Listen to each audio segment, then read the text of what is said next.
Ladies and gentlemen, can I have your attention?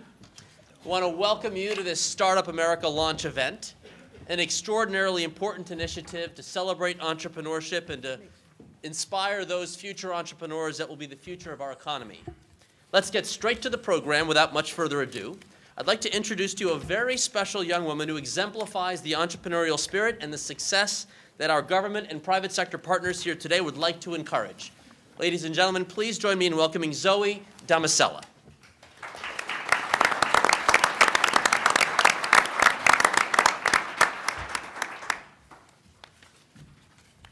Hi, everyone. My name is Zoe Damicella. Thank you all for attending. It's so exciting for me to be here.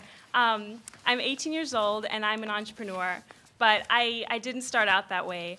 I actually grew up in kind of challenging circumstances. My mom was a single mother. I lived in low-income housing for most of my life, and I was homeless for a lot of my life as well. And so everything was kind of a struggle, but I never really thought that my life could get any better. I didn't think that there was anything else out there for me.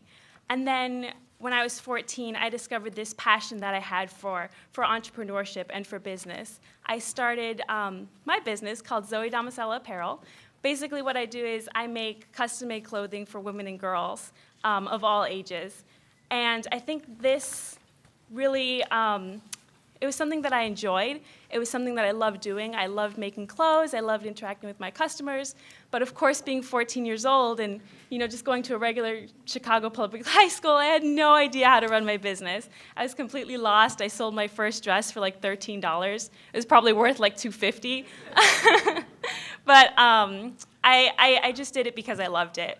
But then when I was 16, I took a class that was offered at my high school from the Network for Teaching Entrepreneurship, which is also known as NIFTY.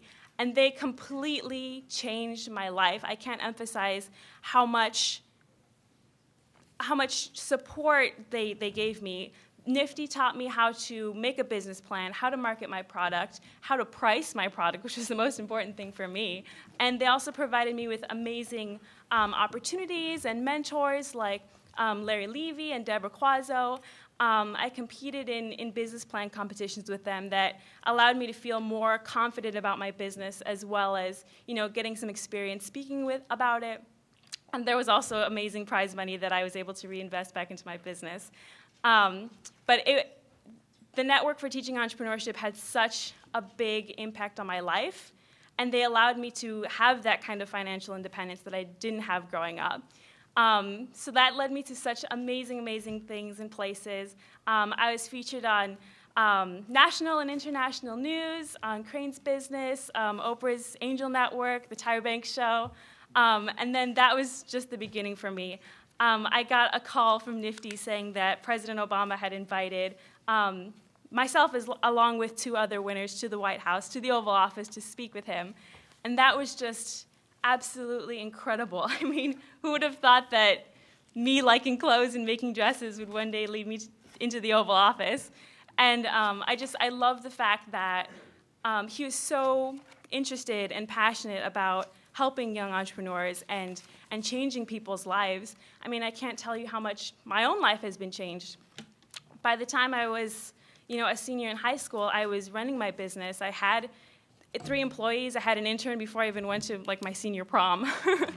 And so it's just been really, really amazing. And watching the State of the Union address has just, I think, really reinforced for me just how important of an investment entrepreneurship education and support of young entrepreneurs really is, because not only did it allow me to have that financial independence and bring myself out of poverty, but it also helped me to create jobs for my community. And I think it was just, it's so important to really focus on this untapped resource of these young people that have such amazing ideas, because I have my story, but I know so many other young people, especially with NIFTY, who have such amazing, amazing ideas and amazing plans, and I can't help but imagine what it would be like if all kids had access to these kind of resources, if all entrepreneurs had the resources that they need, how much different our world would be. it's amazing. It's just an amazing experience. So I just want to thank you all for being here and just stress how important this is. So now I'm a freshman at Northwestern University. I'm there on a full ride scholarship, and I continue to run my business out of my dorm room. But it's just been amazing. So thank you all so much for coming.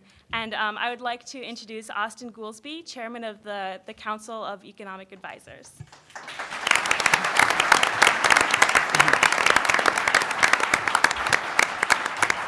Thank you, Zoe. And Zoe and I are here to represent for Chicago, and we're happy she's here.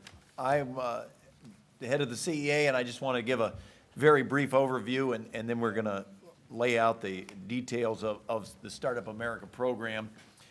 I think the place as an economist that you start when you think about entrepreneurship and innovation is if you just go get the Fortune 500 list, it's quite clear that some of the biggest employers in the nation, some of the fastest growing companies that employ tens or even hundreds of thousands of people, started in somebody's garage as just an idea that they had, and they went from there. And whether you look at innovation itself and new ideas, if you look at employment, if you look at the growth that gives people careers and puts money in their pocket, all of those things are tied to entrepreneurial ventures in a quite fundamental and direct way. And the research shows that, but you don't need PhD research to tell you that. You just look out the window and you know when you see the millions of people starting businesses around this country that is the case. The new firms in the economy have a way disproportionate share of driving job creation, as you might imagine. And the president and the administration overall have tried very much to help small business and new startups get through what was the worst recession since 1929. We've cut taxes for small businesses 17 times, the Small Business Jobs Act, some of the things that you're going to hear today. But I think that the basic idea that we must address access to capital, commercialization of federal research that might take place in the national labs, which historically have been big job creators, startup creators, and innovation drivers. The helping foster the building of an entrepreneurial culture. You may have seen the rest of the world has not sat back and done nothing. They've observed what a great engine entrepreneurship is. And so they have, in many countries, announced dictated from the top, we're going to build a Silicon Valley right here. We're going to start a brand new city, and we're going to make it a Silicon Valley. And thus far, it hasn't worked. They haven't been able to make those Silicon Valleys because mentorship, learning the culture of being an entrepreneur and having that spirit proves to be somewhat rare and somewhat special. I taught at a business school in Chicago, and there was a student who was there from Europe and had moved to the United States, and the other students asked why had he done that? Why didn't he go back to his home country? Why was he going to business school in the U.S. and did he want to stay there? And he said, well, where he's from, if you had an idea and you told people, I'm thinking of starting a company to do this, everybody would have 10 reasons why you shouldn't. That'd be a big mistake. You might not succeed. If you fail, nobody will give you a job again. You'll be humiliated. There's no way that will work. And he said when he got to America, it was the exact opposite. Every person he talked to, he'd say, here's my idea. They'd say, that's a great idea. And I know a guy you can talk to, he might want to invest in that idea.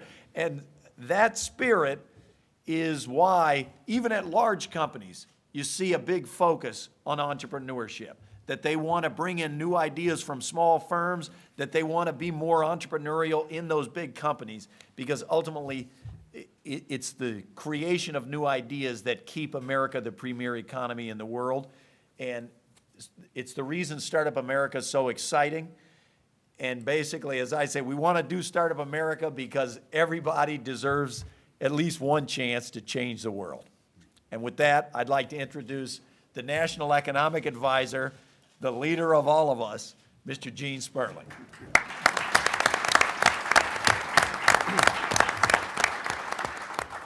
And not from Chicago, Michigan. Well, I'm very happy to be here for the launch of Startup America. The president put out a statement today on this, which kind of reflects the spirit you just heard from Zoe, which is, quote, Startup America is a national campaign to win the future by knocking down barriers in the path of men and women in every corner of this country, hoping to take a chance, follow a dream, and start a business. This is very much a top priority and has been a top priority for this president from the start. I was very proud, myself, Secretary Geithner, to partner with Karen Mills in pushing through the Small Business Jobs Act, which was, strong measure both on the lending side and on the tax incentive side. And we know that that is just the start of what we have to do, what we have to build on. And what we see today is also a real understanding of the public-private partnership. We are announcing policy measures, but we are also seeing today the private sector coming to join us. Even today at the start, there's over $400 million of private sector commitments being made. And as you'll see, these things are linked together. The more we are tearing down barriers, creating tax incentives, making lending and financing more possible for people with the good ideas, the more you get the momentum from having both public and private and nonprofit sector all pulling in the same direction. I want to make very clear how grateful the president is that Steve Case has agreed to chair this effort. Steve is, everybody knows he's the co-founder of AOL, but many of us have also had a chance in different lives, in different capacities to work with not just him, but his wife, Jean, on the Case Foundation. And when Steve just spoke with the president in the Oval, and what Steve said was, whether he's doing private sector or public-private partnership, like this, to him, it's all the same. It's about investing in people who can change the world. And so we're very, very happy he's agreed to take this leadership role. Another person who has agreed to help co-lead this effort is Carl Schramm. And anybody who's worked on entrepreneurship knows the Kaufman Foundation. They are just front and center at every step. You can't work on this, you can't do a speech on this without looking at what they've produced. And so we're incredibly happy to have them with us. And many of us have also worked with Bob Lighton, who is one of the key people who works with Carl at Kaufman Foundation. And I just make a couple of points while we're talking about the Kaufman Foundation, which is this is the exact right time to have a Startup America initiative. Because one thing we know, Austan will know from what we see happens coming out of recessions, what the Kaufman Foundation has shown is that this is the time when people merge together and create new ideas. One of their statistics, and I'm sorry, Carl, if I'm stealing this from your remarks, but more than half of the companies in the Fortune 500 in 2009 started during a recession or bear market. This is the time, it is these times when people come together and take a chance. And as Austan said, this is really part of our spirit. There is a dignity in having a chance to be your own boss, run your own business, and to have a culture where failing is not the end of your career. It's just another step to your success. That is the entrepreneurial spirit that this president very much wants to promote. On the policy front, I'll just mention a couple of things quickly that are coming out more on the tax cut side. One of the things this president committed in the campaign was that for key investments, long-term investments in small businesses, there'd be zero capital gains. We were successful in passing that in the Recovery Act. We are successful in extending that for a year in the legislation that happened towards the end of '09. In our budget that will be announced is to make that permanent, so people understand this is a permanent part of our tax code. We also will be calling for reforms to the new market tax credit to make sure those investments are working not just for important critical real estate investment in lower income areas, but for small business formation as well. And we'll be proposing to expand the new markets tax credit from allowing $3.5 billion a year to $5 billion a year. So these are the types of proposals and policy proposals we'll be doing that we hope will work hand in glove with the private sector, nonprofit sector who'll be working with us. And I want to just make clear, this is a launch. This ain't going away. We're going to come back. We're going to show what we're doing. We're very, very committed to working with Steve and Carl and so many of the other companies that have decided to be part of this to show some real results, real job creation, real startups making a difference. So with that, I would like to now introduce someone I first knew when he was the governor of a state that was neither Illinois or Michigan, Washington, and is now our very excellent Secretary of Commerce, Gary Locke. Thank you. Well, thanks, Gene. Thanks for those remarks. And, you know, there are a lot of explanations for why America experienced the slowest job growth in the last decade of any period since World War II. And I think really one of the fundamental reasons is that America really lost sight of its economic strength, which is innovation, technology, scientific progress, and the whole notion of entrepreneurs taking risk in pursuit of a great idea, entrepreneurs like Zoe that we heard from just a few minutes ago. The Startup America initiative is all about reconnecting with that great American tradition. And I'd like to just mention a few measures that the Commerce Department is undertaking as part of that Startup America effort.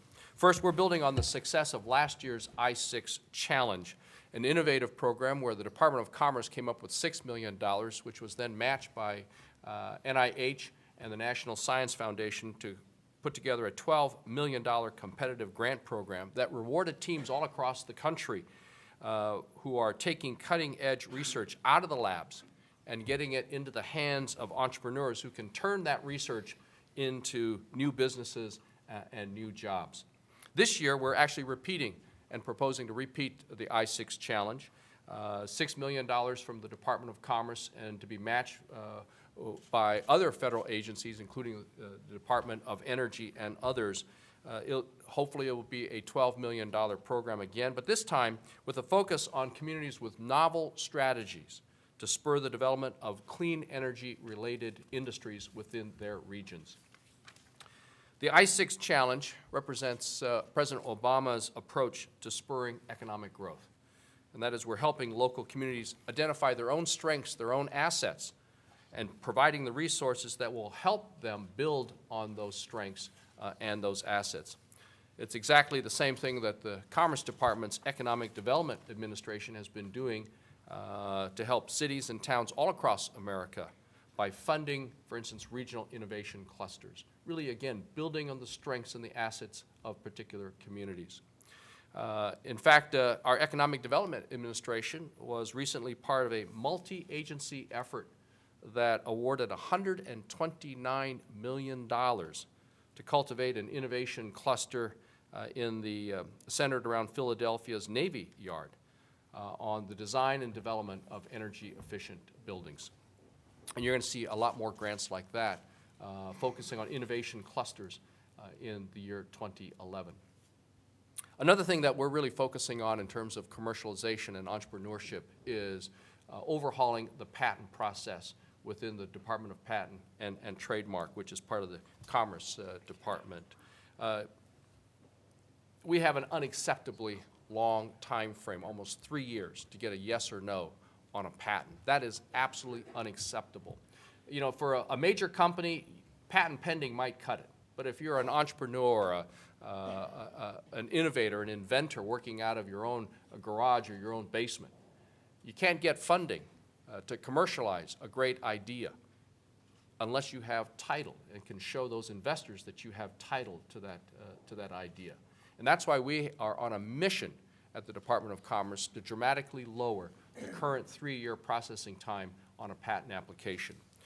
In fact, we're now also proposing a flexible process for approving patents, one that would respond to the needs of individual innovators and to the marketplace. And under this new system, while we're still trying to dramatically lower the overall time to process a patent, we're coming up and proposing accelerated examination, what we call a multi-tiered approach. And under track 1, we'll be able to give patents out within 12 months for those who pay a slightly higher fee. Under this new system, a technology entrepreneur with a product that's ready to go to market who needs VC funding will be able to get his or her patent within 12 months, whereas an entrepreneur who has a more embryonic idea and needs time and wants to save fees can actually opt for a slower path or track 3. Overall, this new system will bring the most valuable patents as determined by inventors to market faster and will help meet the needs of the business needs of our innovators. So it's clear that we can't be content on what we've always done in the face of global competition that's tougher than ever before, not if we want to compete and not if we want to win in the future. And the Kaufman Foundation, we're always talking about the Kaufman Foundation, estimates that the most important contributor to a nation's economic growth is the number of startups that will grow to $1 billion of revenue within 20 years. And to maintain America's historic average growth rate, we need 100 companies like that every single year. So what we're all doing here in the federal government, but particularly in the private sector, and I know that there are a lot of initiatives that are being led by many of our innovators and our companies, for-profit and non-profit, we're going to need all of us working together to really get us back to what the President calls a society of innovation, of technical prowess, of engineering, of breakthroughs. So thank you very much. Now it's my pleasure. To introduce one of the stars of the administration, Secretary of Energy Stephen Chu. Thank you, Gary. Around the world, countries are moving very aggressively to lead in the clean energy innovation and the jobs they create. These countries realize that in the future years, the world will demand these products. And the President said in the State of the Union that this is our generation's Sputnik moment. By that he means that this is a challenge that we have to rise to, that the United States can't take our technological leadership for granted, and we're in a race to develop the clean energy technologies, as I said, which the entire world will need. So how can we respond? Well, the good news is that America leads the world in pure raw innovation. We have the best research universities and research institutions, and I might add an outstanding set of national laboratories. We also have the most creative entrepreneurs. And I encourage the entrepreneurs and the businesses, the larger businesses, to reach out to the universities and national labs and grow stronger ties. This is how we're going to help rev up the great American innovation machine, by taking the raw genius we have and the entrepreneurial spirit. We can out-innovate any country in the world. So we need, in order to do this, we actually need to get our ideas from the laboratory, from the drawing room to the factory floor. And this is something I've personally experienced. Long before Secretary of Energy, long before as Director of a national laboratory, I actually was an advisor to many startup companies. 4 startup companies emerged out of my group. There's about a dozen patents. And I was also the advisor to an incubator company and advisor to an investment firm. And what I realized during that time was it's just not a bright idea. It's also how do you prepare a business plan? Actually, how do you keep track of the expenses and really grow to be competitive? And we're going to take this to support the effort of getting something out of a laboratory and onto a factory floor. I'm pleased to announce today that the Department of Energy, in partnership with the Small Business Administration, is launching a mentorship program to support America's clean energy innovators. The Entrepreneurial Mentor Corps is a pilot program that will connect clean energy startups with private business accelerators. And in turn, these accelerators will recruit mentors who can provide advice and assistance. The pilot program will start with services to advise 100 people from at least 200 mentors. And the goal of this initiative is to help a clean energy startup develop the business side of its operation at the same time it develops its technology. The program is open to entrepreneurs and small businesses that have received funding from the Department of Energy through its Recovery Act. As President Obama said last week, one of the measures of our nation's success is, quote, the prospects of a small business owner who dreams of turning a good idea into a thriving enterprise. And through this program, we're going to make those prospects brighter. I think we can win the clean energy race and jobs of the future. And I've traveled around the country. I've seen firsthand the ingenuity, the creativity, the energy of America's innovators. These are engines of job creation and economic growth. And by unleashing this potential, we can compete, we can win in a global market. So thank you, and it's with great pleasure I now introduce our business partner, Karen Mills, the Administrator of the Small Business Administration. Karen.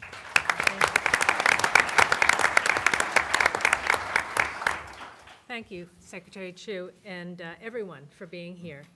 America's spirit of entrepreneurship is one of America's greatest assets.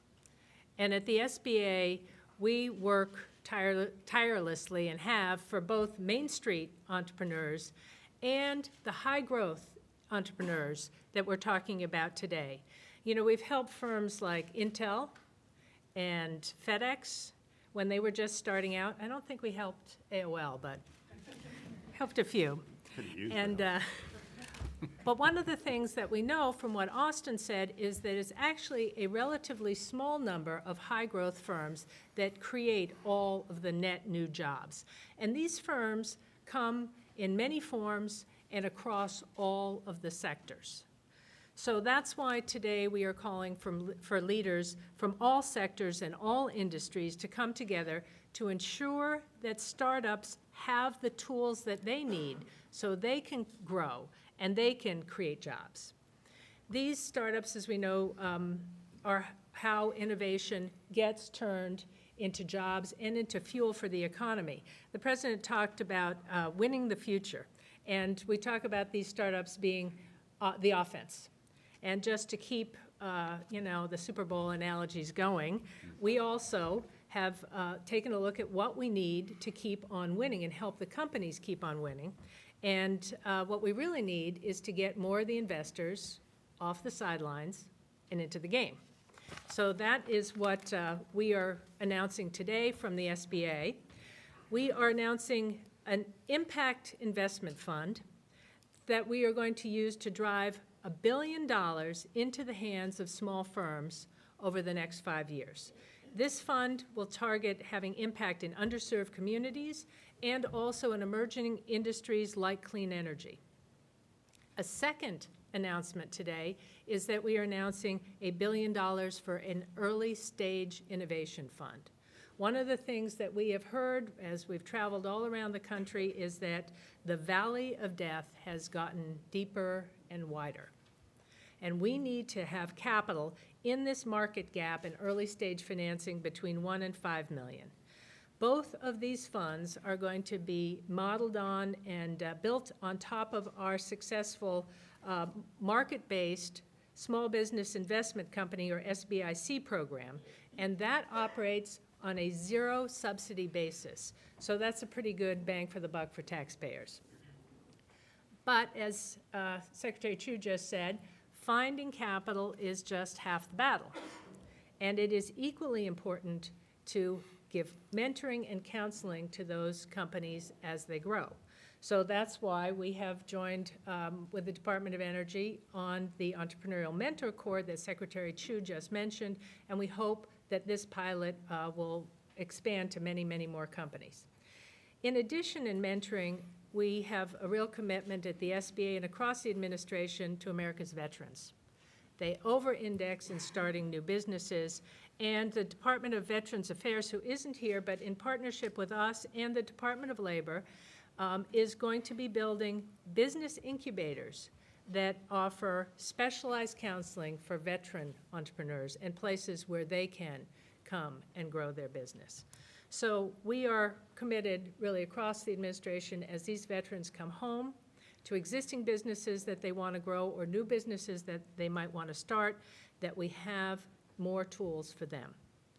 But it's not just about giving entrepreneurs the tools. There's another component. It's about removing the barriers that get in the way of entrepreneurs. And you have heard in the last weeks, the President announced a government-wide review of the rules and the regulations with a specific focus on those that might stifle our innovators and our small businesses.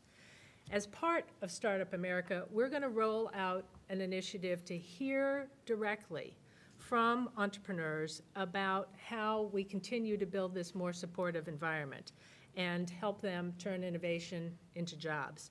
And we're finalizing the details for something we're calling Empowering Entrepreneurs, which are going to be roundtables in 8 cities. I know that many of us do roundtables in many other cities, so we're going to be gathering and listening to entrepreneurs so we can understand what are those barriers and how can we remove them.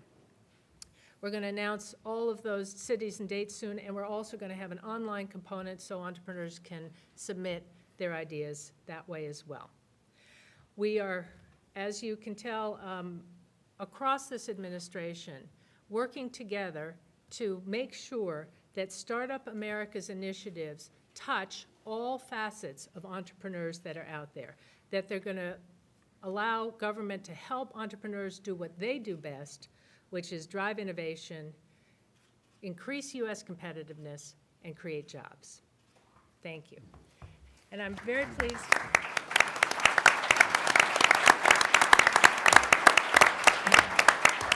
As you all know, it's all about leadership, so I'm very, very pleased to announce our private sector leader for this effort and our partner, Steve Case.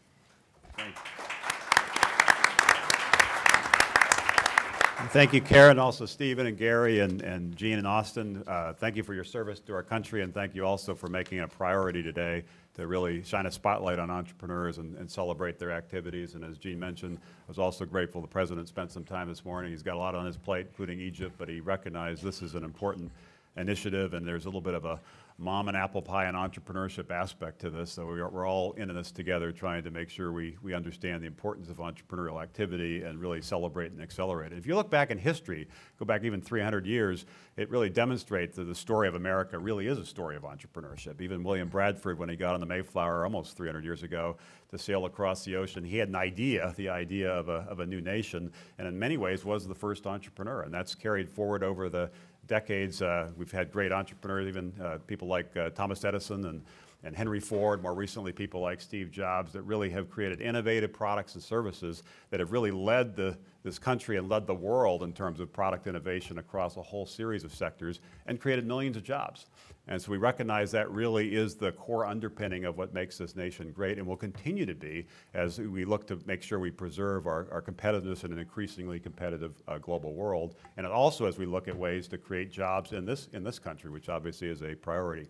And that's what Startup America is all about. We want to really celebrate the work of entrepreneurs, shine a spotlight on them, look for ways to educate people about entrepreneurship and how mentor entrepreneurs with other entrepreneurs so they can take their ideas forward.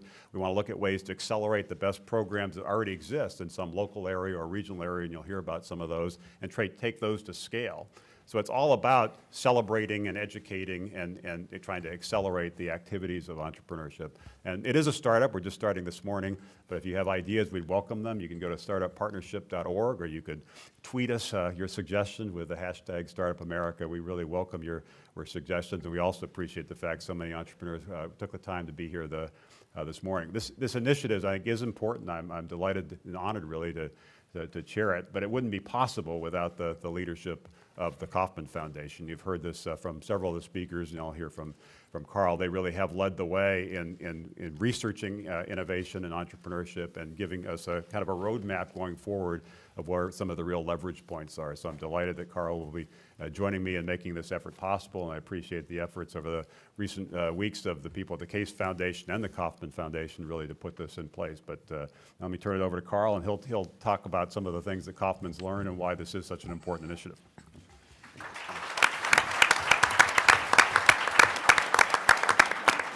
Thank you, Steve. And I would join Steve in thanking Ellen and Gene, our two secretaries, and Administrator Mills for your great service to the nation and for your rallying around this issue.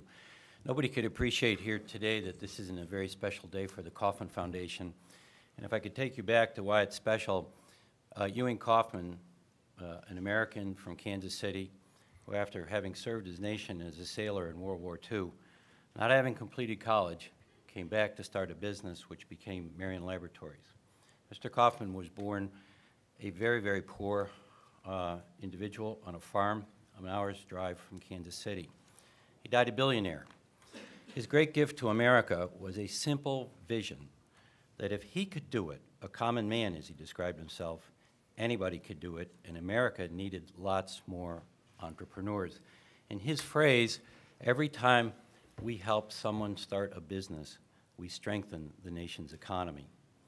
Now, this fellow who had never been to college, I think, is one of America's greatest economists because he points again and again to something that economics doesn't understand, and that is the great moment in economics is when a business is started. There is no economy without firms, and when we go into a recession, we speak about it like it's some organism. The fact is, recessions are nothing more or less than firms shrinking, and economic expansions are nothing more or less than firms expanding. The firm is central, and Mr. Kaufman saw that, but he saw a great deal more into it. And it was wonderful, Gene, to hear you use the word dignity, because Mr. Kaufman saw the creation of firms as the way out for poor people to earn dignity and to strengthen the American economy at the same time. But as we know, and today really puts the focus on it, entrepreneurs do something really special when they strengthen the economy. They create the new jobs. And it's nice to know that there's a leftover Kaufman statistic that nobody cited. And that is that all new net job creation in the United States is in firms less than 5 years old. If we're going to create an economy that will grow jobs, we have to create an economy that will grow little companies and that will become big companies. As has been pointed out, America needs high-growth companies, but high-growth companies only come once a company is started. This is also a very special day for us because many people in this room come from organizations that over the years we've either helped to start, like NIFTY, we've helped NIFTY along. There are many people in the room who have been our beneficiaries as they've thought about this very important problem with us. Professor Goolsbee was one of our grantees, and he typifies the level of extraordinary economists who we've brought into this very important work of thinking through this important ingredient of economics. And we look into the future, helping small, brand new organizations like maybe Kairos and the grants we contemplate for our community colleges as we start on a new project that we call democratizing entrepreneurship. All too often we think of entrepreneurship as the purview in the precincts of very fancy universities with engineers and bright young children doing the Mozart thing with entrepreneuring. The reality is our 500 fastest growing businesses in the United States are started by people when they're 40 years old. And this is very important to understand that entrepreneurship is approachable by anybody. It's a fantastic thing today that President Obama has put together this group. It is really a fantastic thing that Steve would chair this. It's really a fantastic thing that the Case Foundation, joining Kaufman, are putting the first dollars into starting this. And it's really a fantastic thing that there are other people who've already committed to support this Startup America enterprise, including Intel, Hewlett-Packard, IBM, and Facebook. So all their foundations are very important to this, and we're delighted that all these folks would come together under the stewardship and watchful eye of our public servants over here, particularly in the Council of Economic Advisors. This is really good news that the Council sees the importance of entrepreneurship and startups. I'll end by one more Kaufman statistic. 40% of our GDP this year comes from firms that did not exist in 1980. This really is the DNA of America, and if America is going to be stronger with lots more jobs, this part of our DNA has to be cultured. Thank you. Thank you, Carl. And now we move into the fun part, which is the entrepreneurs who are, in many ways, American heroes, creating great innovative companies and products and services that do create jobs and do create leadership around the world. Before I introduce the first one, I do also want to thank Tom Khalil in the Office of Science and Technology Policy that's been working hard on this initiative, and many others in the room. And I was comforted when Jean said that they started working together over 20 years ago, so they're kind of bonded at the hip to make sure that we get the full support of the White House. So now we get to the fun part. As I said, we've got some entrepreneurs up here and some others in the room, and they really are the people that make things happen. Ping Fu will be our first speaker. She can see firsthand what the important role government can play in catalyzing something. Certainly the early days of the internet were really made possible by the government investments in the ARPANET, and also was personally involved in the development of the Mosaic browser, which, as many of you know, really was one of the key kind of linchpins of the growth of the internet in the 1990s with Mark Andreessen and others who worked with her. So we're delighted she's now shifted from the R&D kind of university government side of things to be an entrepreneur with GeoMagic. And let me turn it over to you, Ping. Thank you, Steve. I was the one paid Mark Andreessen $6.95 that he complained. I started GeoMagic with a few mathematicians of University of Illinois in the middle of the cornfield. And it's been 10 years now. And looking back, the path of going from academia to successful commercialization, there are 3 factors that contributed to that success path. The first is relentless and even stubborn pursuit of excellence and innovation. We believe in living on the edge, and we believe that if we don't live on the edge, then we take up way too much space. So we never stopped working with universities and the best talent around the world. The second is that we are a recipient of both public and private fundings. In 2001, we, at the brink of bankruptcy, if it wasn't because funding like SBIR from NSF and the NIST ATP grant, we would not have been here today. With that public funding, we were able to take the company to fast growth and profitability. We were able to attract private funding. We are a VC-backed company, and that funding allowed us to achieve consistent high growth and profitability even in the very difficult economic condition. 2 years ago, when the market crashed, we made a bold strategic move. Instead of cutting jobs here and hiring lower-cost people overseas, we closed China, Hungary, Germany, developed centers, and moved all of our R&D back to the United States because the talents are available and we want to hire people in our own country. We also increased our investment in global sales. As a result, even in the most difficult economic condition, our sales consistently grow high double digit. End of 2010, our profit grew 160%. We're hiring 20% more employees every year. And this year, even the first half year, we're going to hire almost 20% more employees. We don't have space anymore. We need to move into larger buildings. Good problem to have. Last year, I joined the National Council, Advisory Council of Innovation and Entrepreneurship, 2 subjects that's very dear to my heart. I'm very honored to represent small and medium-sized, high-growth, high-impact companies, as well as women-led companies. I want to thank Department of Commerce and the White House Office of Innovation and Technology for listening to us and for creating the very first platform for entrepreneurs to have a voice for policymaking.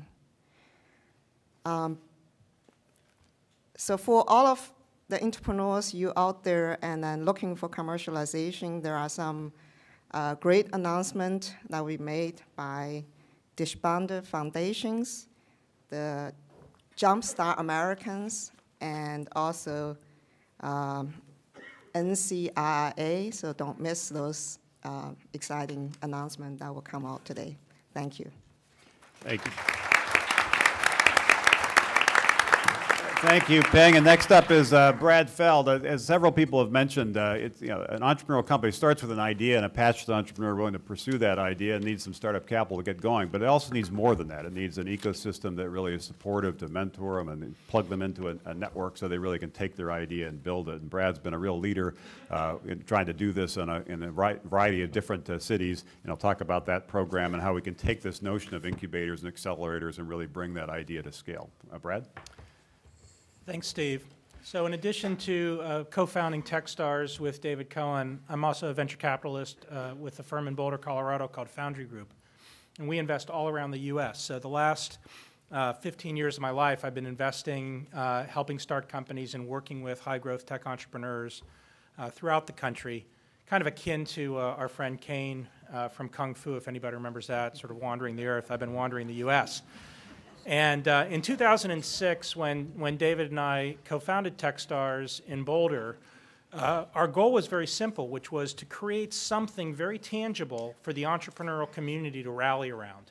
And our view was that we needed to create something, there was an opportunity to create something that engaged the entrepreneurs up and down the chain, from first-time entrepreneurs to people that were in existing companies to people that had had a couple of companies and some successes and some failures, angel investors, venture capital investors, all the service providers around the entrepreneurial community, and then entrepreneurs who had retired and were figuring out what to do next. Techstars in Boulder became a mentor-driven organization with the goal of integrating all of those different people in the entrepreneurial chain. And one of the things that has come out of that, as David and I have spent time thinking about that, and my partners at Foundry Group and I have spent time thinking about it, is a belief that there are hundreds of cities in the United States where significant entrepreneurial activity can occur. And rather than focus just on very specific areas in the U.S. that are very visible in terms of entrepreneurship, one of the things that we can do is really focus on enabling entrepreneurship throughout the country in cities big and small. Boulder's only 100,000 people, and today, 4 or 5 years later, it's always had an entrepreneurial community. I think probably 10 years ago, people thought of Boulder as a nice place where a bunch of hippies ran out of gas on their way to California. And today, it's a thriving leader in the tech entrepreneurial ecosystem. There are three things that every city needs to be able to have a sustainable entrepreneurial community. One is it needs a clear set of leaders in that entrepreneurial community who are entrepreneurs. The entrepreneurs have to be the ones that are driving it in their local communities. The second is they need a long-term view. 20 years is a decent amount of time to think about it. And when I talk about 20 years, I mean 20 years from today, not 20 years from sometime in the past. One of the big challenges, I think, with entrepreneurial communities is they have 4 or 5 years of growth and excitement and activity, and then something happens. Macro, global economic downturn, something or other. A couple of entrepreneurs who have been leaders move to Hawaii. People get easy. Hey, wait. Warmer there. Cheap shot, but you're back here plenty. And fundamentally, the entrepreneurs that are the leaders in the community have to do, and hat tip to Steve, have to do what Steve is doing now, which is continue to lead the entrepreneurs even after they've been successful. The last is that there need to be things that engage that entire entrepreneurial community from top to bottom, of any age, and I think Carl said that really well. This is not just young people, and it's not just middle-aged people, and it's not just old people, it's anyone. And it's this notion that one of the great assets of America is this entrepreneurial drive and innovative drive, and all of the entrepreneurs should be helping each other, and anybody that wants to be an entrepreneur engage in that. With that, I'm really proud to announce that Techstars, which was a humble organization started by David Cohen and I in Boulder in 2006, that's now in 4 cities, Boston, Boulder, Seattle, and New York, is announcing as part of Startup America the Techstars Network.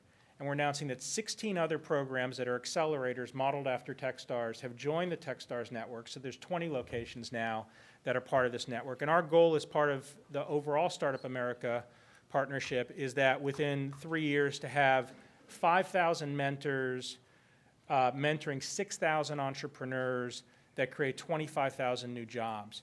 Just to give you a sense of the power of this dynamic and engagement between mentors and entrepreneurship, we'd like to exceed those numbers quite significantly.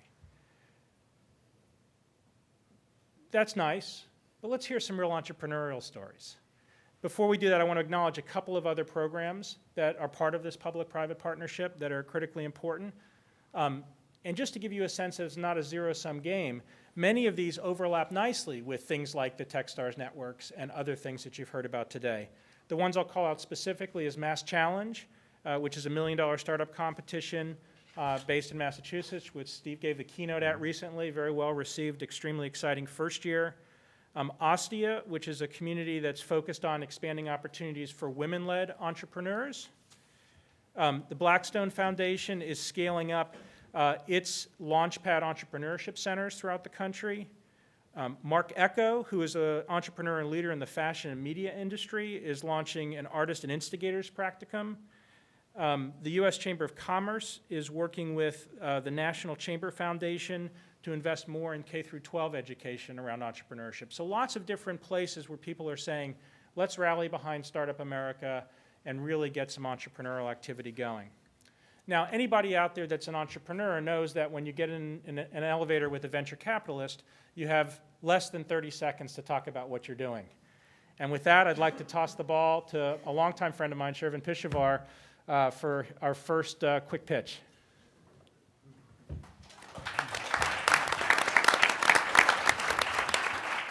It's an honor being here. I met Brad when I was about 22 out of Berkeley, and he had a long ponytail at the time. So it's I think you can. So Brad has been a huge supporter of entrepreneurs from the very beginning. I am the child of immigrants. I myself was an immigrant, and my parents came here with nothing. Grew up not too far from here in Silver Spring, Maryland. My dad drove a taxi cab here in D.C., and my mom cleaned hotel rooms to start up our lives here in America. It was the key moment for me was my father working night and day because I had asked him for an Apple IIc computer when I was in a magnet program in 7th grade, and he did that. And I woke up one day with an Apple IIc and learned how to code initially, and that changed my life. And out of Berkeley, I decided to start up my first company called WebOS. It was the first web operating system. That's how I met Brad, and received the support of great entrepreneurs. And I'll tell a quick story on the 30-second pitch idea. I read a story about a guy named Jamie Dimon, who I'm sure many of you know, in Fortune magazine back then, and it said that he had left Citi, and to me, as a 21-year-old entrepreneur, I said, I'm just going to call him. I cold called Jamie Dimon, and I called 411 in New York, and someone picked up the phone. I was expecting a secretary or someone, an assistant, and I said, is Jamie Dimon there? And he said, this is him. And I realized, oh my God, I have 30 seconds to pitch him. And he invited me to New York. Somehow I mustered up the courage to say the right things, and here I am today. I've started now 4 companies, and I'm blessed to be able to now invest in 30 different startups myself personally, starting to give back and working with great people here like Stephen Koltai on spreading entrepreneurship globally, and working with Anish on the trip to Russia with global entrepreneurs. And it's amazing being here. Startup America is going to change not just America, but the world by showing the potential of people like Zoe. My own daughter is 10 years old and has her own company called iPillow. So I need to get you on the board of Daria's little company. Well, thank you so much.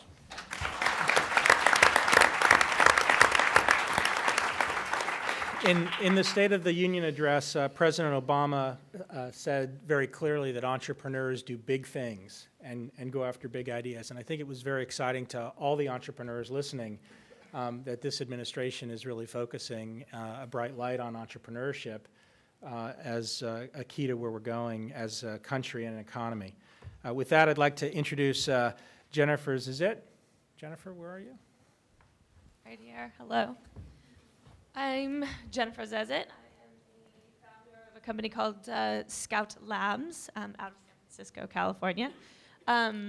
Scout Labs is basically a way to index social media, and we analyze it for companies, brands, governments who might want to listen to what it is that consumers are saying out across the internet in real time, right here, right now, and globally. So I'm an entrepreneur through and through, as a few of us are here. We're kind of bizarre. We're kind of crazy. We're a strange breed. We definitely live and breathe and work kind of around the clock. When we can't work anymore, we often sleep on the floor. We slept on the floor? Yes, we've slept on the floor. And usually even while we're dreaming about our startups. We clearly don't do this for money. Most of us make nothing or little or next to nothing. So what makes us go? And I think about this a lot.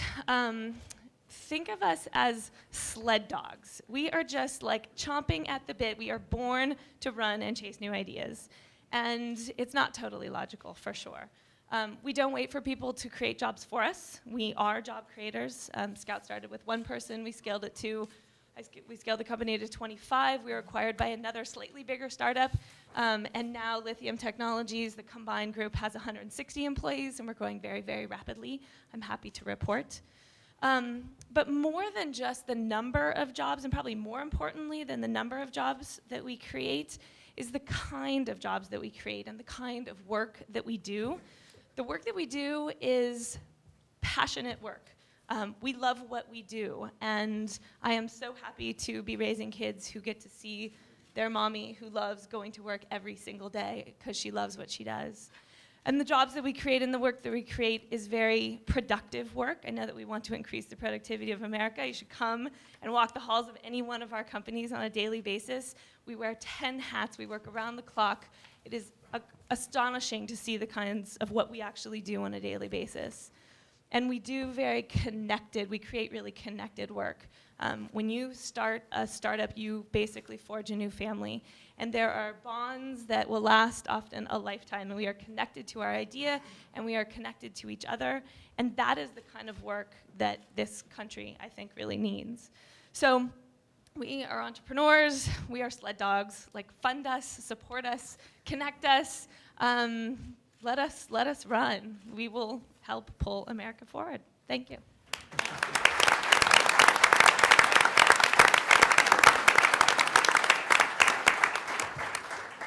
Next up is Kimberly Brown.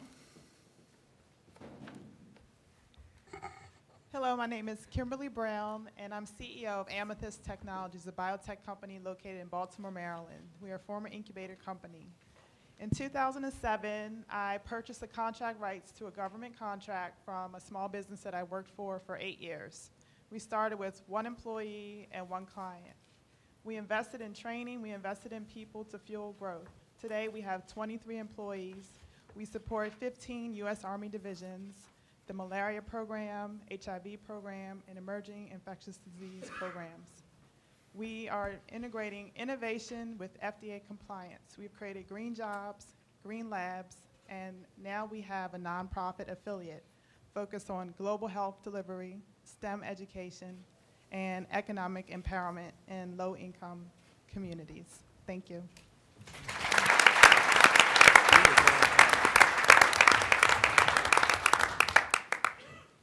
Brett Skoda is next. Brent?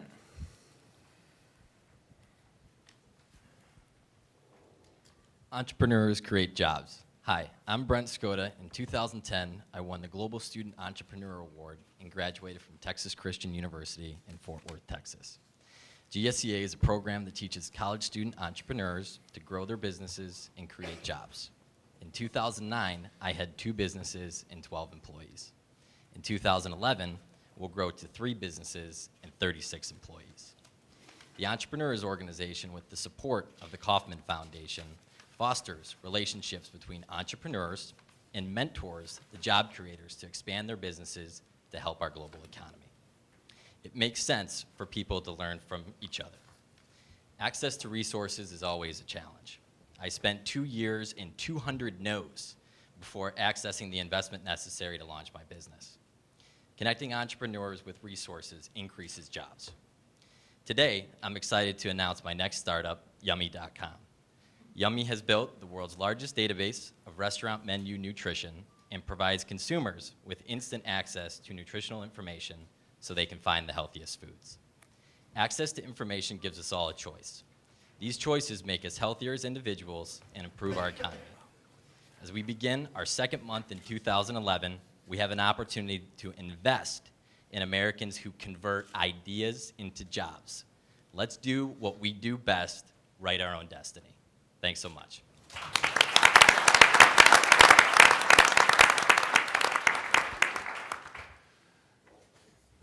I'd like to wrap up by thanking everybody for coming today and participating in the launch of this new startup, Startup America. I'd especially like to thank Steve Case and Carl Schramm and their respective organizations for providing leadership for this. I think things like this are critically important to do, and the folks that take that leadership effort are really appreciated. We're going to have a closed brainstorming session for everybody except the media after a short break, probably a 5 or 10 minute break. We'll be back in here. So go ahead and network, and for folks in the press, thank you for coming. And again, for everybody, please thank everybody in the administration for all their support and effort and activity around this.